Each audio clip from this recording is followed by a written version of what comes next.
Rotarians and guests, today we are very pleased to be welcoming Geoff Strempel to our meeting as our guest speaker. As mentioned in the bulletin, which you've no doubt all read, Geoff spent much of his career working in or providing support to libraries. Prior to being appointed Director of the State Library of South Australia in September 2018, Geoff led the Public Library Services, which is a division of the Libraries Board of South Australia, for 10 years. Geoff is very aware that he and his team are the custodians of the single most important collection of historical material about South Australia, from before its colonisation through to the present day. In addition, close to our own hearts, the library is responsible for the Brandner Collection, which is downstairs in this very building, on this ground floor. As I said, it's under he's responsible for that particular exhibition, so he has got a vested interest in this particular location. Would members and guests please welcome Geoff Strempel to the podium? Thank you.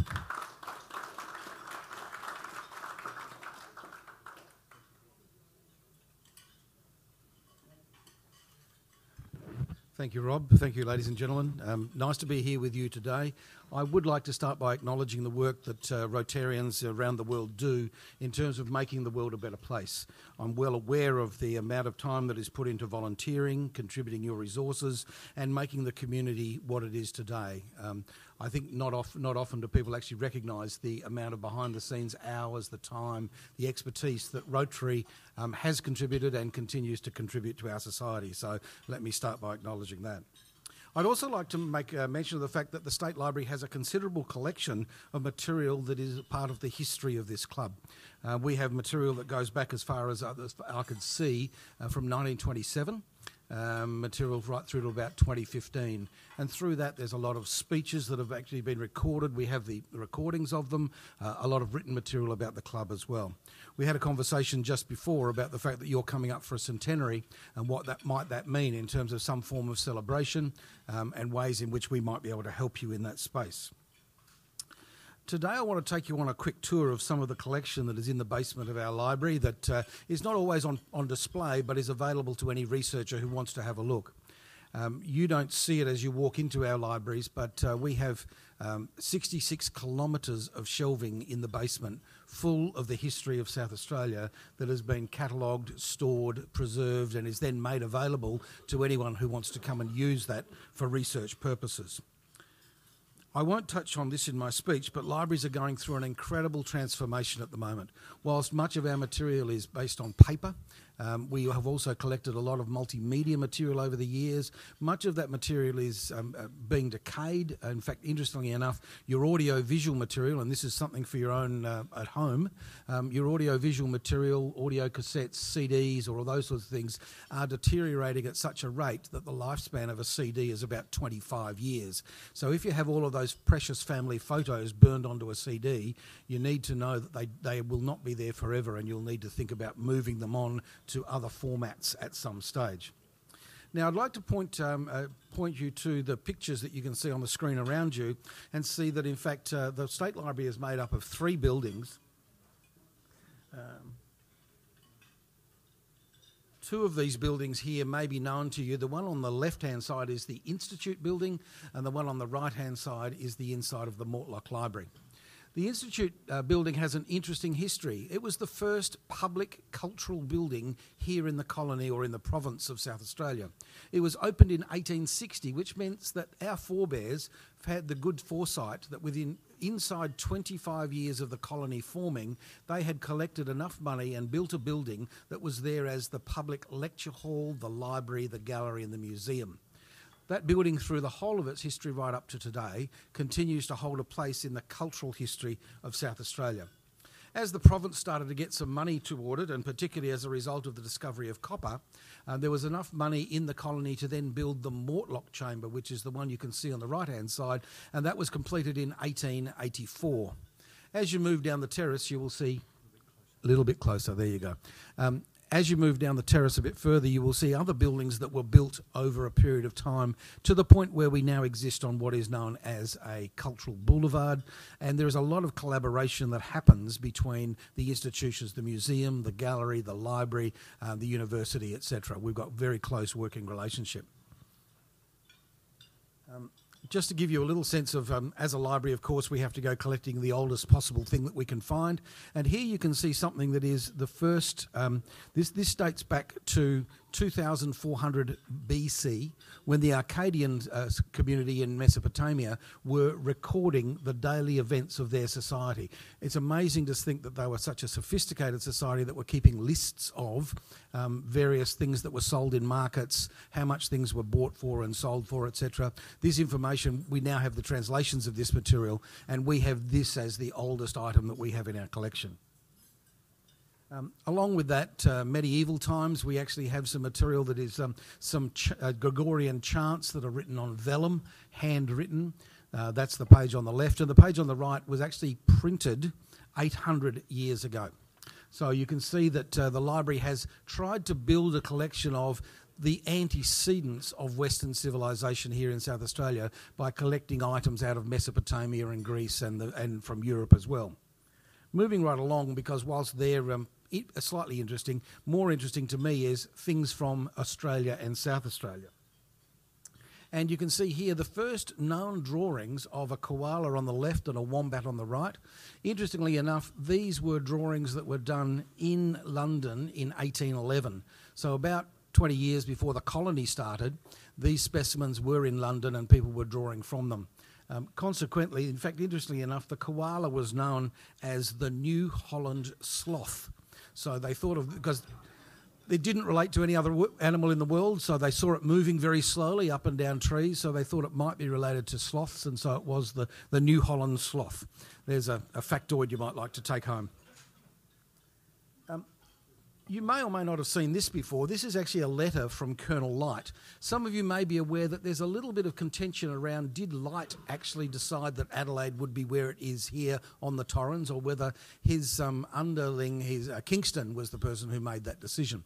Interestingly enough, sadly, many of the early records of colonial South Australia were burnt down in about, I think it was about 1840, and along with that went a lot of the records about the early establishment of the colony. But this is a letter that Light actually wrote to a friend of his in England, and in it he was quite clearly sketched exactly where Adelaide was going to be, probably about 2 kilometres further downstream than where Adelaide is today, they believe, in looking at the maps. But 5 weeks before it was publicly announced that this would be the capital of South Australia, you may recall that at the time they were looking at potential for where Victor Harbour is now and where Port Lincoln is now. So there were 3 potential sites for a capital city. Light chose this one and was quite scathing of some of the other choices that were made by some of the other people.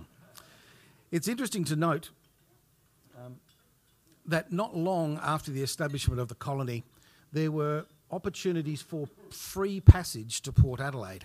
That's in 1839. I'll make no comment about free passage in Port Adelaide and a few other things, but it's interesting to note that they were desperate for people to come here. And we have these items in our collection that we've preserved since that time. Interestingly enough, the cartoon drawing on the right-hand side was a drawing about what they called Port Adelaide was Port Misery. And it depicts people coming ashore on the shoulders or on the backs of the soldiers, of the sailors. And it's interesting that in the day, many people were very scathing of Light's vision of Port Adelaide as a suitable harbour. They considered it to be entirely unsuitable, and this was a way in which they used cartoons to paint the picture that they had basically been misled from their perspective around how useful Port Adelaide was going to be as a port. So you can see from this some really early days of some contention in the colony, a sense that they were trying to get people here at no cost. If you had to be married, that was the other thing too. You had to be married to come out here, and you had to have a certain number of trades, one of a range of trades. So the whole notion of sort of economic migration is nothing new. Here you've got people being assisted at no cost to come out here if they were from certain professions or certain groups. Here's some early, this is some drawings that were done in the 11th year of the colony by a person whose name is probably known to many of you, George French Angus. He did these in London in 1847. He'd arrived in 1844, and these are ones of looking down Hindley Street on the left-hand side, an expedition leaving on the right-hand side. Clemzig, the German settlement in 1844, was already in place, and that one front and centre is of Clemzig. And interestingly, the oldest known continuously operating theatre in Australia is, you've got a bill over on the right-hand side that we've got in our collection. You see, unfortunately, it's been damaged on the way through, but it's part of our collection and showing that, in fact, the Shakespearean play Othello was actually being presented at that stage, and this is within about 10 years of the colony starting. We have a really significant Aboriginal collection in the library. It actually occupies 120 metres of shelf space. So you can imagine that's a significant amount of material. This was collected by Mountford and Sheard when they went up through northern South Australia all the way up to the Tiwi Islands and back. It's an interesting collection. I've deliberately chosen some drawings by children that were done in the 1940s from northwestern South Australia, because for some of the content we're really not able to put it on public display because of its cultural relevance to certain groups. We're working through with Aboriginal communities about finding ways to potentially digitally repatriate this material to those communities, so they'll have digital copies of the material that we will hold in safekeeping on their behalf. This has been a significant addition to the collection. It was given to us in 1940. Interestingly enough, Mountford and Sheard, when they went on their expeditions, we got all of their documentation, their diaries, their paperwork, etc., etc. All of the artefacts, the physical objects they brought back, are actually in the museum. So this collection was actually split in half based on format, which I just think is crazy. And the good thing about where we are now in the 21st century, we can actually bring together disparate collections in a digital form. So we're in conversations with the museum and others about whether, in fact, we can't bring together and digitise particularly some of our Indigenous collections that will be allowed to put on public display. So you won't need to go to 3 or 4 or 5 different places to bring together the full story, but in fact we can contribute toward the Premier's vision of an Indigenous cultural gallery here in South Australia, and a digitisation plan to make the cultural heritage of South Australia alive to the world. So there's a couple of things on the Premier's agenda that we're working to assist him in doing. I wanted to just show you this as an interesting project that we've become involved in. There was a place in Adelaide called the South Australian Red Cross Information Bureau that during World War I would take in inquiries from families who had not heard of their loved ones who were serving on the fronts of the First World War. And they would write in and say, I haven't heard from my son or whoever it is, he serves in this regiment, we haven't heard from him for a certain period of time. The Red Cross would then, as a service agency, would then go off and see what they could find in relation to the life, or sadly in some cases, and in this case, the death of a serviceman. All of these records were stored here in South Australia and donated to our library. We've now digitised all of these and put them online and connected up with the Imperial War Museum in the UK as well to have a look at the war record of many South Australians. So we've brought together where we know photos or drawings or paintings of various officers and members of the military, and then kept and digitised all of the stories that related to their families' correspondence trying to find out what's happening to them. We talked a little earlier about the centenary of your club. Interestingly enough, 100 years ago this year, the Smith brothers won the Great Air Race, one of the greatest feats of aviation in the world, in 1919 as a result of a race that was put together by the Prime Minister, who promised £10,000 to the winners. The Smith brothers, both South Australian born, took off from England, and they had to land in Australia within 30 days, which they did do. And if you, interestingly enough, there's lots of celebrations going on at the moment. Access to the Vickers Vimy out at the airport will actually be occurring this Sunday. If you're at all interested in having a look, it's open day at the airport, and the Vickers Vimy will be available to be able to get up close to. You may know that, in fact, there's money's been put aside now to shift the Vickers Vimy out of its current temporary housing into the new part of the airport, which is fantastic. We happen to hold the service records and the diaries of Sir Keith and Sir Ross Smith. So we've digitised them along with lots of their photographs of their journey. What you see in these photos is, first of all, Sir Ross on the left-hand side. The one on the right's quite interesting. Somebody took a picture of the Smith brothers flying over the city with everybody looking up. So it's a picture of everyone's head turned to the sky. For some of them, seeing a plane for the first time in their life, which is quite remarkable. And down the bottom is an amazing picture where the photographer is standing on the edge of the cockpit. That's the head of Sir Ross Smith there flying. And he's standing there without any straps or ropes holding him there, taking pictures. And below, you can actually see from the left-hand end the River Torrens and the railway station, the railway yards. And then over the right-hand side of the wing, you can actually see part of Parliament House, then the Government House, and then the building that I have an office in the Institute building. So we have this history of South Australia, which has got all of these amazing pieces of the feats of some remarkable people. And I would just mention one in passing who's almost lost to the memory of many South Australians is Sir Hubert Wilkins. And I'm working with the Wilkins Foundation to see if we can bring his name back into common parlance in South Australia, another remarkable South Australian.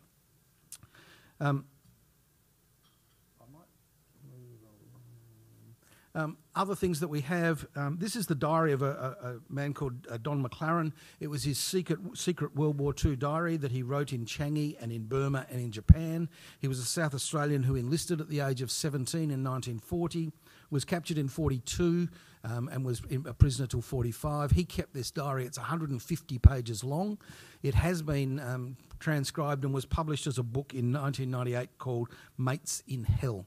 We hold the original, and if we hadn't have held that original for all of that time, this record would be lost and the book wouldn't have been published. So this is part of what we do in terms of making sure that our history is kept alive, is preserved, and is made available.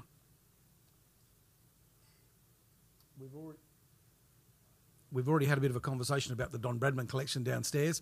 I could tell you the politics and the history of a Premier who promised that the collection would come down here, even though the Act of Parliament says that he has no right to dictate what that my board does with its collection. So there was an interesting political standoff there for a little while, and we reached a wonderful compromise which says, I'm delighted that the collection is here. It gets seen by so many more people than if it was up in my library. However, the ownership and the responsibility and custodianship remains with us. And that's a really important thing for us in terms of the promises we make to donors that we will care for, look after, preserve and take care of and make accessible their collections. My board takes that responsibility very, very seriously. So whilst the content is down here on a 20 plus 20 year loan, and I've got the signatures on the paper, yeah, we've digitised it too, so we'll make sure that we'll preserve it for all time. We're delighted to share our collections in ways that they make a difference for people in South Australia, remembering their own heritage and their culture. Now,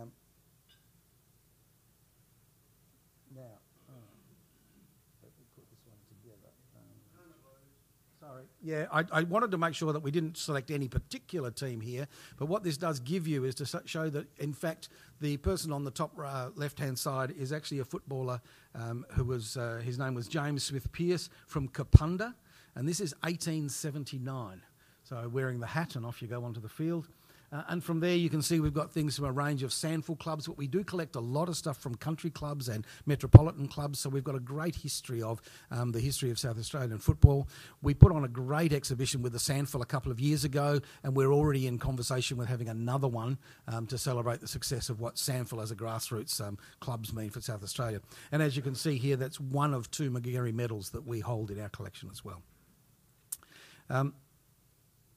Famous things, the Oakback races. We've just had a meeting with the Johnson family, who actually founded the Oakback Racing Club, the longest continuous privately owned company in South Australia, and they were instrumental with setting up the racing club at Onkapringa and the track around Oakbank.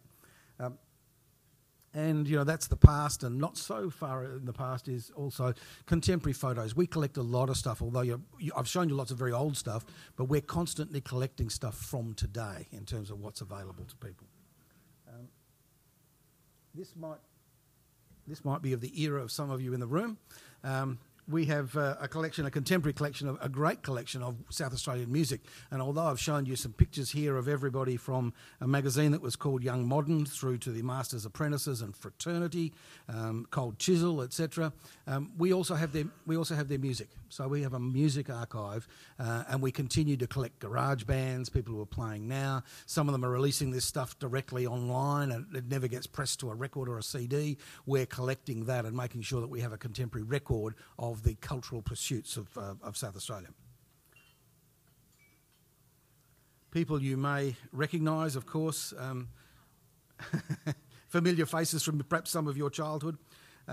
Interestingly enough, the Messenger Press donated their complete photo archive to us so that we hold all of the photos that were taken by Messenger newspapers over a period of about 30 years. We'll keep them for all time, and so some people often come in looking for, can I see the front page of the Advertiser or the Messenger for my birthday, for the year of my birth? We've got all of those available for people as well. How are we going? I do want to just finish up by saying to you that whilst I'm showing you some interesting and quaint pictures of a range of different places, more important than that is the fact that we are, like yourselves, facing some interesting challenges in terms of what's happening technology-wise for all of us. I mentioned earlier the possibility of material fading away over time.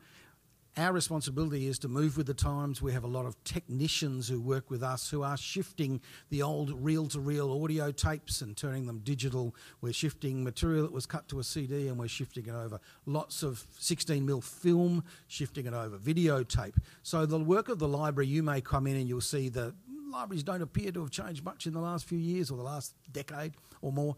But in fact, downstairs, underneath, there is a remarkable activity to keep alive and make accessible the history, the culture and the future of South Australia. Thanks very much for inviting me to be here with you today. I appreciate having this opportunity.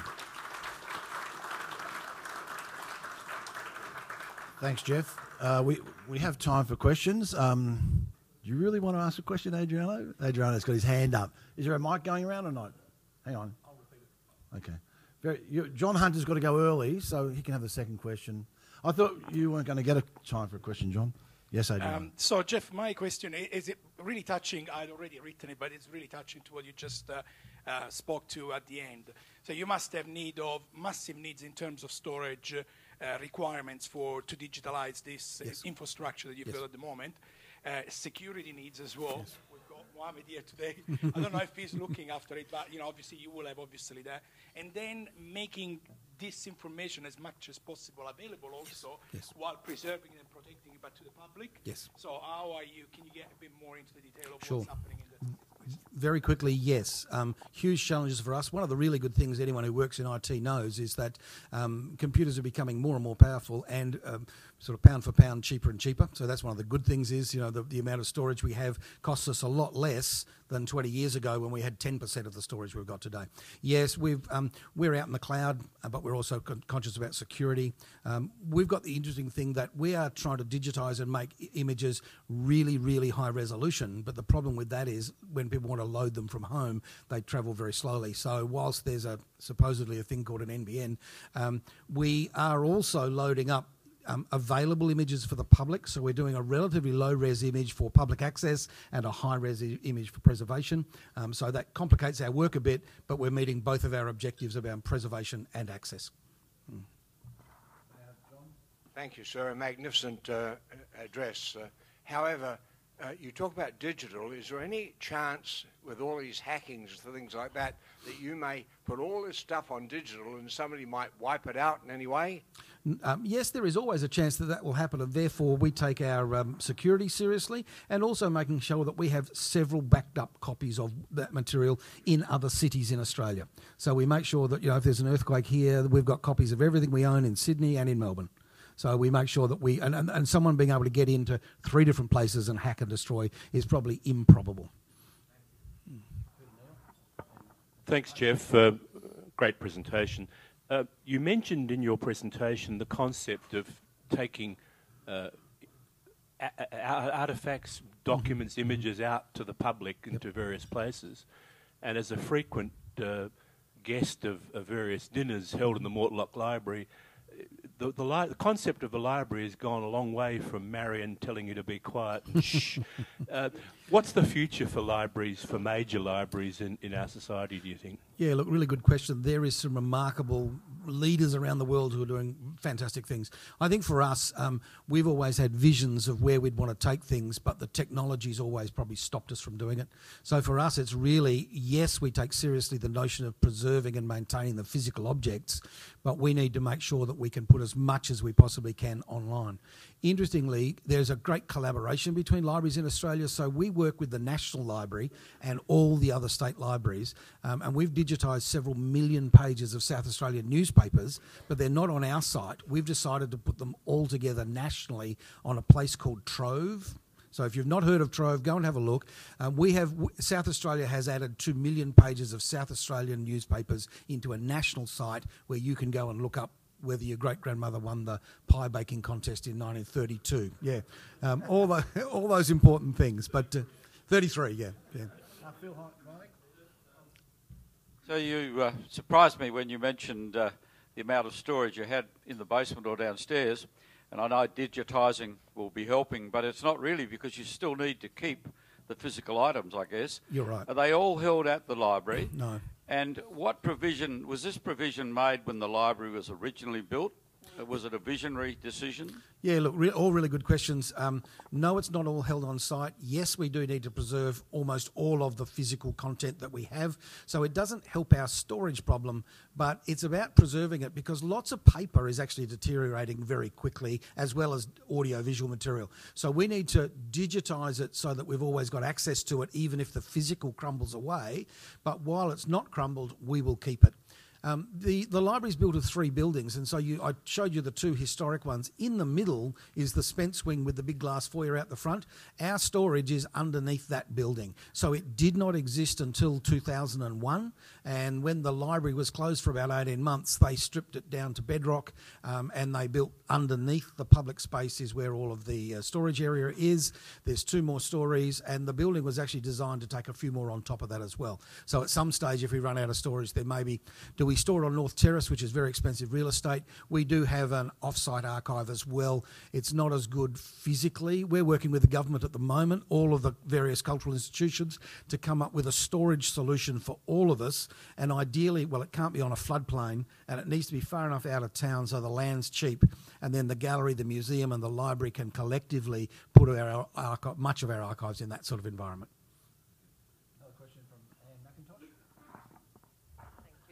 Thank you, Geoff. That was absolutely fascinating. And as one of those people that is, I suppose, old brain and really likes the quiet in the library, I would say, shh. I'd be one of those people who say shh. Anyway, beside the point. When people offer you their collections or their memorabilia or whatever, how do you decide what you're going to take, or do you just accept? Okay, right. So what's criteria for accepting collections? Yeah, great question. Yeah, look, first of all, about the quiet. We're in the process of redesigning our library, and we'll probably end up with one floor that is very much the quiet space and one floor that is the noisy space, so that, in fact, people can make a choice about where they want to go. Secondly, around what do we keep and what do we not keep, I've got some curators who've got an incredible knowledge of the existing collection and also a great knowledge of sort of the social history of South Australia. So they'll have a look at, do we add this into the collection because it further expands something that we don't have and it's socially important. Recently I had a woman in my office who was the president for the Association for the Ordination of Women in the Anglican Church during the 80s and 90s. Her collection, she has documented that movement so well, and it adds to a collection that we don't have much about. So we went looking for adding those materials. We do actively go and solicit as well. We actively collect whenever there's an election. My staff and others are out there collecting the how to votes and all the other things. So we're adding to the collection around being able to show you over time changes in history, etc. So yeah, we're not the local jumble sale. We're very selective about what we take, and we want provenance. We want to understand its value. So a box full of photos with no names, no pactoral, we can't accept. We want some context. We want some provenance. We want to know how that tells the story of South Australia. Okay, probably time for one more question.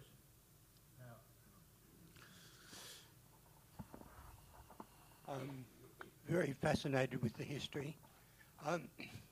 One of the areas that I was associated with was the history of South Australia and photocopying. Mm-hmm.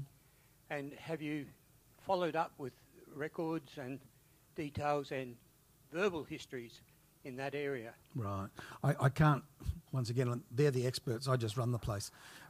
So I have staff who will be able to tell you a lot more about what's in the collection. I should just mention one other thing, and that is there is legislation in South Australia around legal deposit, which says anything that is published in South Australia or published about South Australia somewhere else, we have a legal right to lay claim to at least one copy of those works, and that can be not just books but also digital material.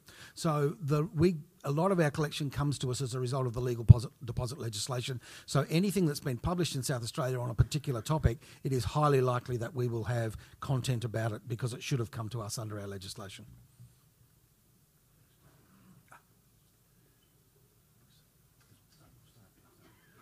Thank you, Geoff.